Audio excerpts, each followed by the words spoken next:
दिल्ली में एक ऐसा पार्क है जहाँ पर एक इंसान ने अपने परिवार की आर्थिक स्थिति से इतने परेशान हो गए कि उन्होंने वहाँ जाकर रात के समय अपने आप को जिंदा जलाकर आत्महत्या कर ली। जब ये बात उनके घर वालों को पता लगी तो उनका रो रो कर बहुत बुरा हाल हो गया। उनके दो छोटे बच्चे थे जिनमें दोनों ही उनकी प्यारी सी बिटिया थी।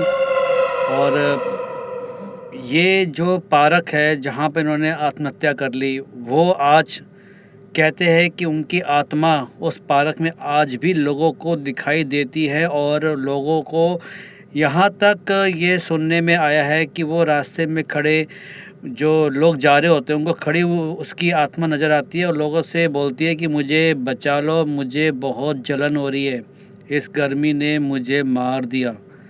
तो स्वागत है आपका आपके अपने खुद के YouTube चैनल जिसका नाम है सच्चे अनुभव विद मनीष। इस चैनल के माध्यम से मैं लोगों के साथ हुई कुछ पैरानॉर्मल एक्टिविटीज़ को कहानी के माध्यम से आप लोगों के साथ साझा करता हूँ। यदि आपके पास अपना कोई ऐसा अनुभव है तो प्लीज़ मुझे अपना अनुभव याहू वाली आईडी पर आप मुझे भेज सकते हैं। और जिसका एड्रेस इस प्रकार है मनीष MANISH_MISHRA96 यानी कि मिश्रा 96 @yahoo.com पर आप मुझे भेज सकते हैं। मेरे पास बहुत सी ऐसी कहानियाँ अभी पेंडिंग पड़ी है जिनको मैंने अभी सुनाना है। और आप लोगों से मैं क्षमा मांगता हूँ कि आपकी कहानियों को मैंने काफ़ी टाइम तक अभी नहीं सुनाया। तो इन आने वाले दिनों में जल्दी से आप सबकी कहानियों को मैं इसी प्लेटफॉर्म के माध्यम से सभी लोगों के साथ साझा करूँगा। यदि आपको मेरी कहानी अच्छी लगी हो तो इस कहानी को लाइक, शेयर और चैनल को सब्सक्राइब करना ना भूलें। तो शुरू करते आज की एक सच्ची कहानी जो मिली है दिल्ली से।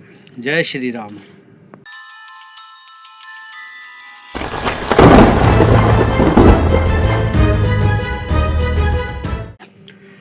नमस्कार। आज की कहानी जो आई है वो दिल्ली के जनकपुरी एक एरिया है, वहाँ से मिस्टर पंकज डबास ने मुझे भेजी है। इन्होंने बताया कि इनके पड़ोस में एक जो जिसने सुसाइड किया था उसका नाम था गिरधर, जो एक शॉपकीपर थे, एक छोटी सी परचून की दुकान चलाया करते थे और उनके परिवार में उनकी धर्मपत्नी और दो छोटी बेटियां थी। इनका शुरू में सब काम जो था गिरधर जी का ये बिल्कुल सही चल रहा था। दुकान पे इनकी इनकम भी अच्छी हो रही थी, लेकिन इन्होंने कुछ घर बनवाया और जिसके चलते इन्होंने किसी बैंक से या किसी कमेटी वालों से इन्होंने कुछ पैसा उधार पर ले लिया। अब पैसा उधार लेने के बाद उसको चुकाने के लिए इनके पास इतनी इनकम नहीं हुई। दुकान चल रही थी लेकिन दुकान के अलावा इनके घर में अपने खर्चे और फिर उन खर्चों में से उस लोन की ईएमआई को पूरा करना एक बहुत बड़ी इनके लिए एक सर दर्द बन गया था। उधर बच्चों की पढ़ाई का खर्चा और दुनिया भर के जो डेली के खर्चे, अनएक्सपेक्टेड जो खर्चे आ जाते हैं उनको पूरा करना इनके लिए एक बहुत ज़्यादा एक टास्क बन गया था, एक प्रॉब्लम का एक मुद्दा बन गया था। कई बार इन्होंने बैंक की ईएमआई को पूरे करने की कोशिश करी लेकिन टाइम टू टाइम उसकी ईएमआई को पे नहीं कर पाए और जिसके चलते इनके ऊपर पेनल्टी पे पेनल्टी लगती चली गई। घर में इनके बैंक वालों का आना जाना शुरू हो गया अपनी पेमेंट को लेने के लिए। आसपास के पड़ोस में भी इनका नाम बदनाम होना शुरू हो गया कि ये बैंक से पैसे लेके बैठे लेकिन किसी की पेमेंट नहीं कर रहे। उधर से बैंक के जो रिकवरी वाले आते हैं इनको भरा बुला कहने लग गए, इनको गाली गलौज करने लग गए। कई बार हाथापाई भी इनकी उस बैंक वालों से जो आते कर्मचारी रिकवरी वाले उनसे भी इनकी हाथापाई हो गई थी। तो इन्होंने कहीं और सोचा कहीं और जॉब करूं, क्योंकि दुकान से इनका घर का खर्चा नहीं चल पा रहा था और ये ज़्यादा पढ़े लिखे भी नहीं थे। मुश्किल से ये 12वीं पास थे और आज के डेट में 12वीं पास भी एक तरह से अनपढ़ ही माना जाता है, कहीं जॉब लगती ही नहीं है। तो ये कई जगह इन्होंने ट्राई करा लेकिन इनकी जॉब नहीं लगी। इनके जो पड़ोसी उन्होंने ये सारी बातें मुझे बताई कि कैसे इनके साथ जीवन में जो ये समस्या आनी शुरू हो गई वो उन्होंने सब नोटिस करी थी। आसपास के पड़ोस में सारी बातें जंगल की आग की तरह फैल गई थी कि मिस्टर गिरधर जी के परिवार में कुछ ठीक नहीं चल रहा। कई रातें ये बिना खाए पिए सो जाते। तो बहुत ज़्यादा ये जो गिरधर जी थे बहुत ज़्यादा परेशान होने लग गए और इनकी दुकानदारी भी ठीक से काम नहीं कर रही थी।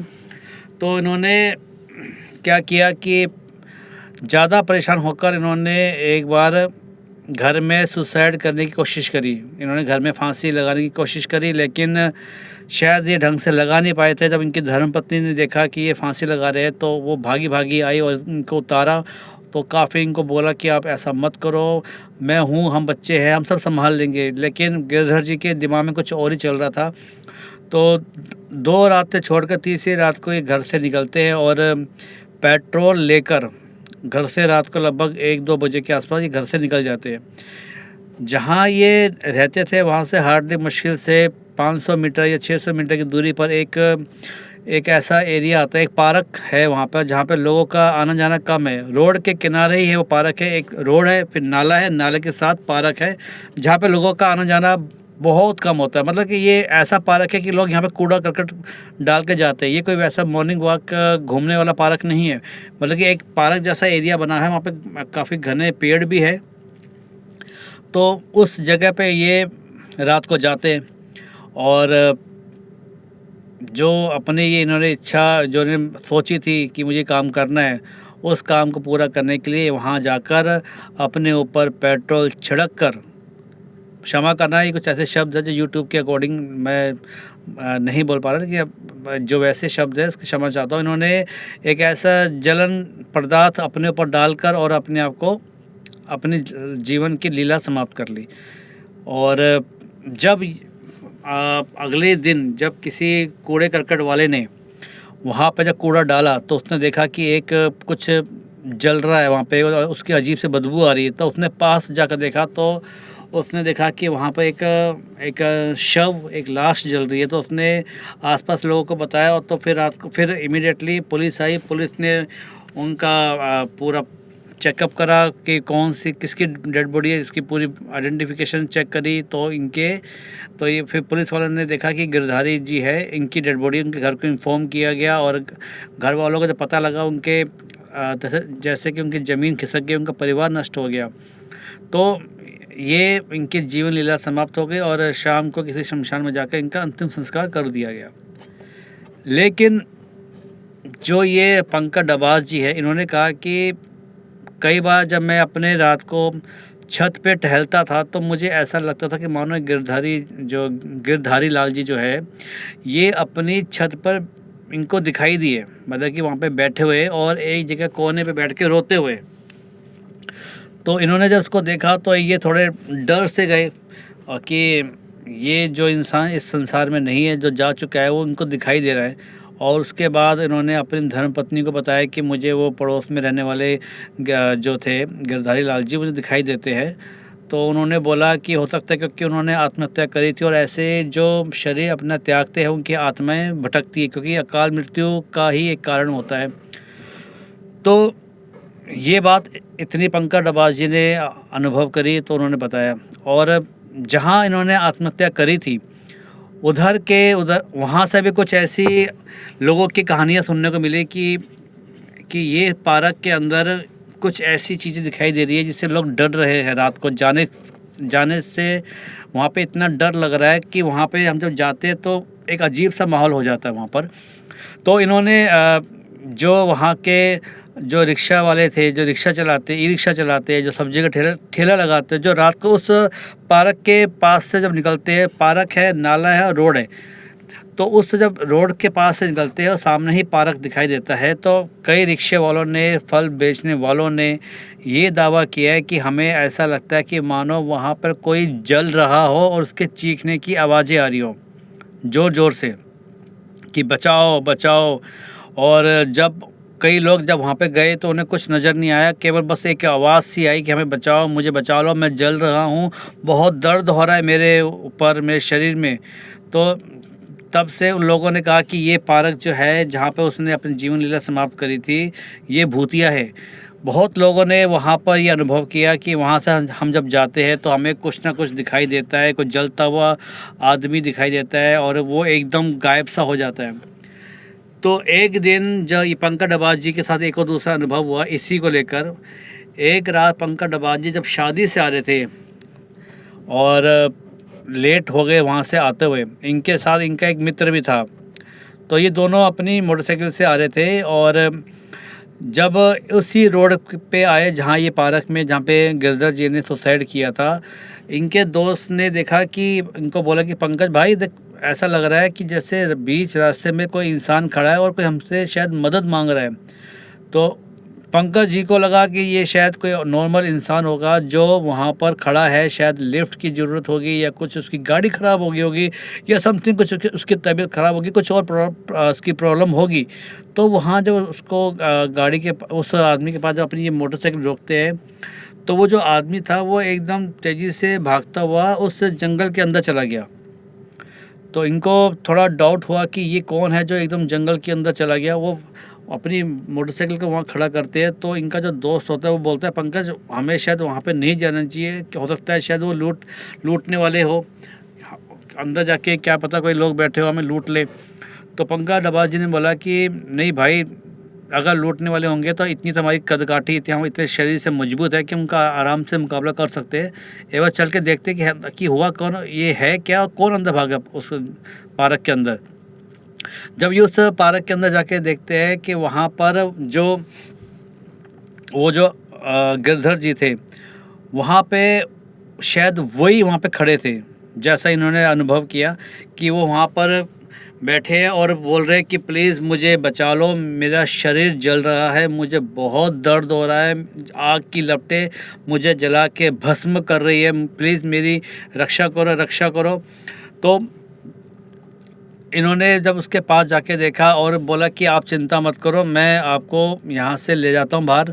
जब ये उसके आगे बढ़े तो उसका जो इन्होंने चेहरा देखा, इन्होंने कहा कि उसका चेहरा एकदम जला हुआ था, बिल्कुल जला हुआ चेहरा, और इसको देखकर ये एकदम इनके होश उड़ गए और वो ज़ोर से उसने हंसना शुरू कर दिया। उसी जो वो था आदमी, जो गिरधर जी थे, उनकी आत्मा जो थी वहाँ पर थी, वो एकदम हंसना शुरू कर देती है, जिसको देखकर ये जो पंकज डबास जी से उल्टे पांव भागते हैं, इनका दोस्त जब देखता है कि पंकज जी भागे भागे आ रहे तो ये भी फटाफट वहाँ से दौड़ के भागते हैं। तो पंकज जी ने कहा कि तो फटाफट बाइक स्टार्ट कर, आज के बाद कभी मैं इस एरिया में आऊँगा नहीं, ना इस पार्क के अंदर जाऊँगा।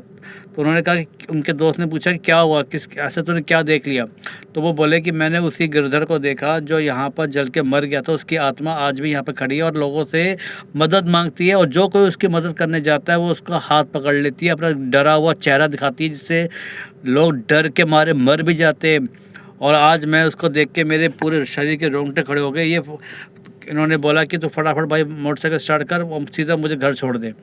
तो पंकज डबास जी उसके साथ बैठते हैं, उनका दोस्त मोटरसाइकिल को चलाता है और सीधा ये पंकज डबास जी घर पहुंचते हैं और सारी कहानी अपनी धर्मपत्नी को बताते हैं। और इनका दोस्त वहां से इनकी उस रात इनकी बाइक लेके अपने घर चला जाता है और अगले दिन इनकी बाइक को घर पे छोड़ के आता है। तो ये जो कहानी पंकज डबास जी ने बताई, और पंकज डबास जी ने ये भी बोला है कि उस रास्ते में आज भी वो आदमी रोड के बीचों बीच खड़ा हुआ दिखाई देता है और लोगों से कई बार तो लिफ्ट भी मांगता है कि मुझे मेरे घर तक छोड़ दो। और एक जलती हुई एक आकृति उस पार्क के अंदर दिखाई देती है, जैसे कि मानो कोई इंसान जल रहा हो और वो जल के मारे या दर्द के मारे वो इधर उधर भाग रहा हो। ऐसे वो वहाँ पे पार्क में कई रातों को दिखाई देता है। स्पेशल अमावस्या की रात में वो बहुत अच्छे ढंग से लोगों को दिखाई दिया है वहाँ पर। अब ये कहानी कितनी सच्ची कितनी झूठी, मैं इसको कुछ नहीं कहता, लेकिन मैं अपनी ओर से इसको सच मानता हूँ। आपको ये कहानी कैसी लगी, आप प्लीज़ इस चैनल को सब्सक्राइब करिए, लाइक करिए, शेयर करिए। और यदि आपके पास भी कोई ऐसा अनुभव है तो आप मुझे अपना अनुभव मुझे भेजिए। लेकिन ये जो कहानी है, ये जिन पंकज डबास जी ने बोली है, ये बिल्कुल सच्ची कहानी है, मैं इसको सच मानता हूँ। बाकी आपके ऊपर मैं छोड़ता हूँ, आप इसे क्या मानते हैं, कहानी मानते हो या एक सच्ची घटना मानते हो, वो आपके ऊपर निर्भर करता है। लेकिन मैं इसको एक सच्ची घटना ही मानता हूँ।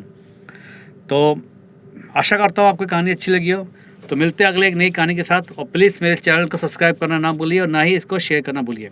जय श्री राम।